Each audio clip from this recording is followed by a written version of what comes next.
Welcome to another deep dive. Today we'll be exploring excerpts from Chapter-1 preliminary.pdf. Sounds pretty technical. Yeah, but this document lays the groundwork for the Companies Act of 2013 in India. Ah, the Companies Act. Big topic. It is, and it can be a little dense, but trust me, there's some fascinating stuff in here, like hidden quirks that could make a big difference. For who? For anyone. Yeah. Investors, entrepreneurs, or just anyone who wants to understand how businesses work in India. Think of it this way. This act, it's kind of like the rule book for companies in India. Okay.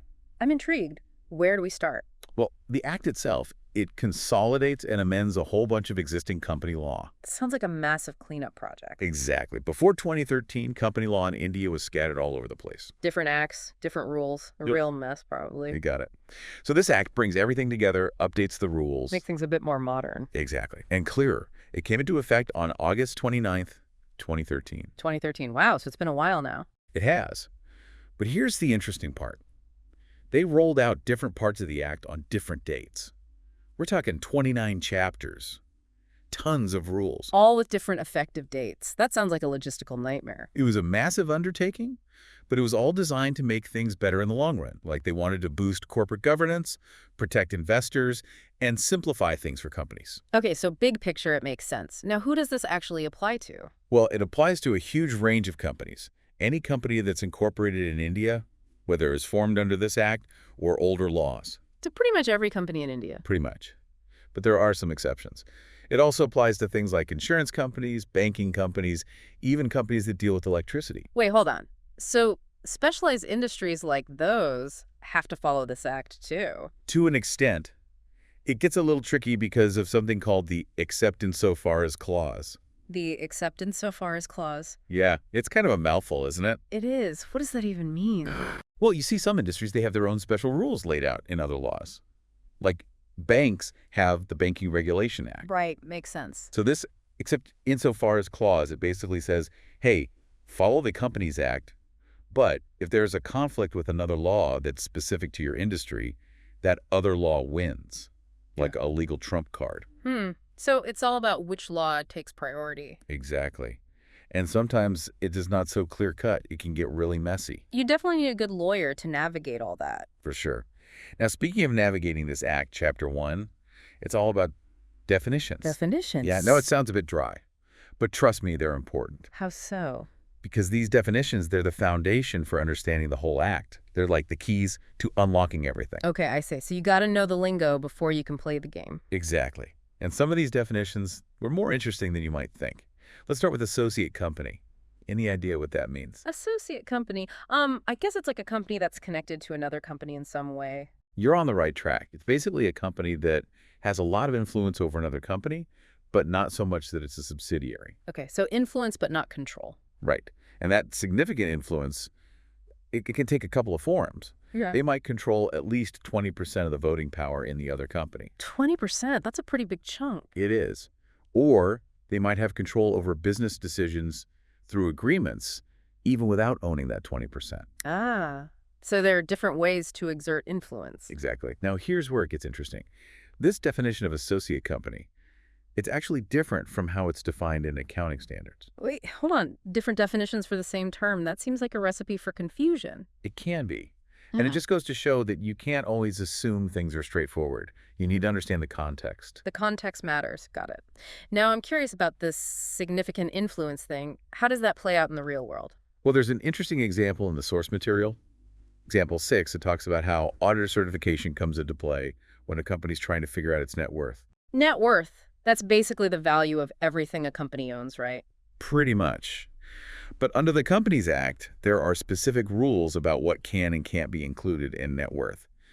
And sometimes companies try to get a little creative with their accounting. Creative accounting. Yeah. In this example, a company had revalued its assets, and those gains, they mistakenly included those gains in their net worth. But to make themselves look better. You got it. But under the Act, gains from revaluation, they're specifically excluded from net worth. And that's where auditor certification comes in. Auditors, they're there to make sure that companies are following the rules and presenting an accurate picture of their finances. So like auditors are like the referees making sure everyone's playing fair. Exactly. And it just highlights how Even seemingly small details, they can have a big impact. Okay. I'm starting to see how this act can get pretty complex. They can. But don't worry, we're going to break it down piece by piece. Now, how about we shift gears and talk about small company? What do you think that means? Well, I guess it's a company that's, well, small. You're not wrong. But the Act actually has a specific definition. A small company, it's a private company that meets certain thresholds when it comes to its paid-up share capital and turnover. So it's not just about how many employees they have or how big their office is? Nope. It's all about the numbers. Huh. And if you fall under those thresholds, you get some special treatment. Special treatment? Like what? Well, for starters, you have fewer compliance requirements.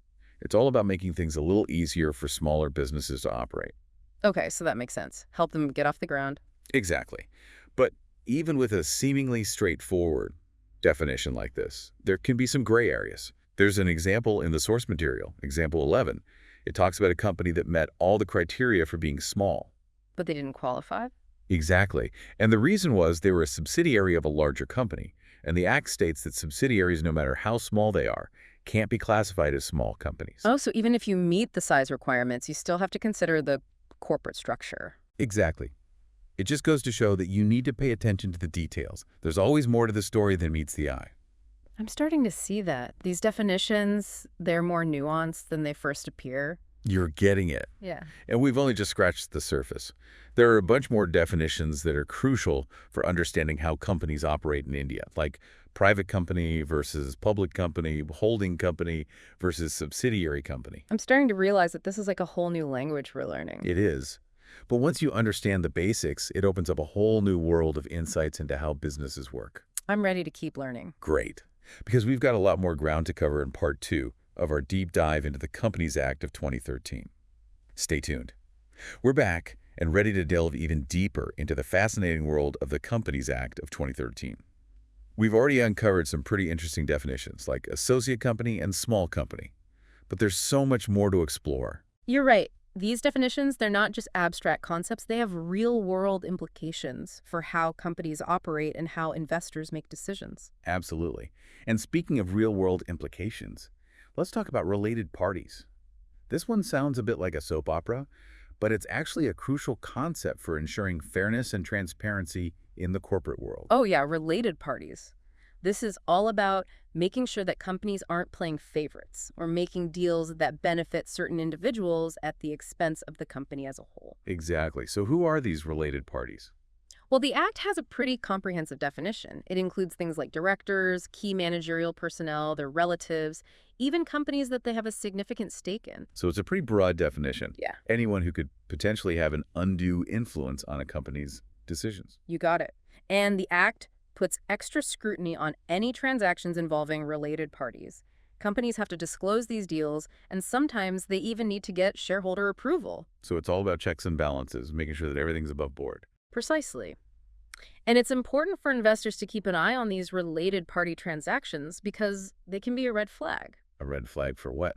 Well, if a company's constantly doing business with related parties, it might make you wonder if those deals are truly in the best interest of the company and its shareholders, or if they're just benefiting a select few. It's a good point. I remember that example from the source material, example 9.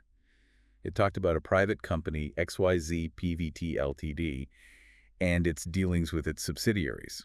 Oh, yeah, that one's a classic example of how related party situations can get complicated. Even though the subsidiaries were technically separate companies, they had common directors with the holding company. So there was still a strong connection there, even though it wasn't a direct ownership situation. Exactly, and that's why the definition of related party is so important. It's not just about direct ownership, it's about any relationship that could give someone an unfair advantage or influence over decisions. It's like a web of connections, and you need to carefully untangle each thread to see what's really going on. Absolutely.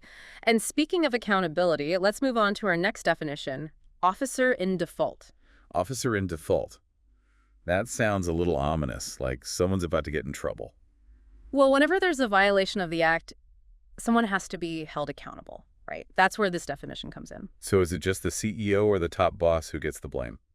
Not necessarily. It's a much broader definition. It can include whole-time directors, key managerial personnel, even people who might not have fancy titles but have responsibility for specific tasks like keeping the books in order, or filing important documents. So even if you're not the one calling the shots at the very top, you can still be held responsible for your actions. Precisely. The Act recognizes that responsibility can be spread across different people within a company. In example 7 in the source material, it actually showed how in some cases all the directors could be considered officers in default. So it's a shared responsibility. Everyone needs to be on their toes and make sure they're doing things by the book. You got it. Now let's switch gears a bit and talk about a definition that's all about how companies use their profits. Free reserves. Free reserves. That sounds like money that a company can use however it wants. Well, not exactly. Free reserves are the portion of a company's profits that they're allowed to distribute to their shareholders as dividends. Ah, so it's the money they can give back to the investors. Right. But there are rules around what can and cannot be considered free reserves.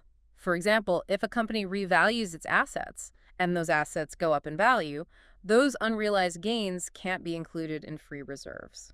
So it's about making sure that the dividends are paid out of genuine profits and not just inflated numbers. Exactly. It's a safeguard for both the company and its shareholders. Makes sense. It's all about ensuring financial stability and responsible corporate behavior. Precisely. And that brings us to our final definition for this part, corporate social responsibility, or CSR. Oh yeah, CSR. That's a hot topic these days. It's all about companies being good corporate citizens, right? It is. It's the idea that companies have a responsibility not just to their shareholders, but to society and the environment as well. So it's about going beyond just making profits and thinking about the bigger picture. Exactly. And the Companies Act actually mandates that certain companies spend a portion of their profits on CSR initiatives, things like supporting education, healthcare, environmental conservation. So it's about giving back to the community and making a positive impact. Precisely. It's about aligning business goals with broader social and environmental objectives. It's encouraging to see that the Act recognizes the importance of CSR. It's a step towards a more sustainable and equitable future. Absolutely. We've covered a lot of ground in this deep dive so far, and I'm sure our listeners are eager to hear what other insights we have in store. Stay tuned for the final part of our deep dive into the Companies Act of 2013, where we'll uncover even more fascinating details and leave you with some thought-provoking questions to ponder. And we're back for the final part of our deep dive into the Companies Act of 2013. Are you ready to wrap things up? I am. We've covered a lot of ground, but there are still a few more key definitions I think are worth exploring, especially if we're talking about how companies grow and evolve. Okay, I'm all ears. Which definitions are you thinking of? Oh, let's start with authorized capital. Authorized capital. What's that all about? Basically, it's the ceiling for a company's share capital. It's the maximum amount they're allowed to raise by issuing shares. So it's like setting the boundaries for how big they can grow, at least in terms of their share capital. Exactly. And it's an important number for investors to look at because it gives you a sense of the company's overall scale and ambitions. Makes sense. But just because they have authorization doesn't mean they've actually raised all that capital, right? Right. That's where issued capital comes in. That's the portion of the authorized capital that the company has actually put out there for investors to buy. Okay, so it's the shares that are actually available on the market. Exactly. But even if shares have been issued, investors still need to actually, buy them. Of course. So that's where subscribed capital comes in. You got it. Subscribed capital is the portion of the issued capital that investors have committed to buying. It's like saying, yep, we're in, we want a piece of this company. But they haven't necessarily paid for it yet. Right. And that's where we get to paid-up capital. That's the money that investors have actually handed over for the shares they've subscribed to. Ah, okay. So it's the actual cash that the company has in hand. Precisely. So you've got authorized, issued, subscribed, and paid-up capital. They each tell a different part of the story about how capital flows into a company. It's like tracking the money from the initial idea all the way to the company's bank account. Exactly. And speaking of capital, there's another definition I wanted to touch on. Global Depository Receipt, or GDR for short. GDR. I'm not familiar with that one.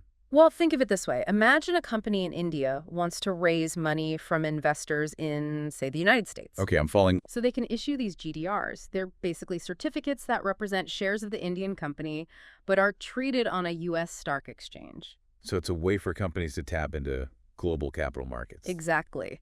It's a really cool way for companies to expand their investor base and raise funds from a wider pool of investors. It's like they're giving their shares a passport to travel the world. You got it.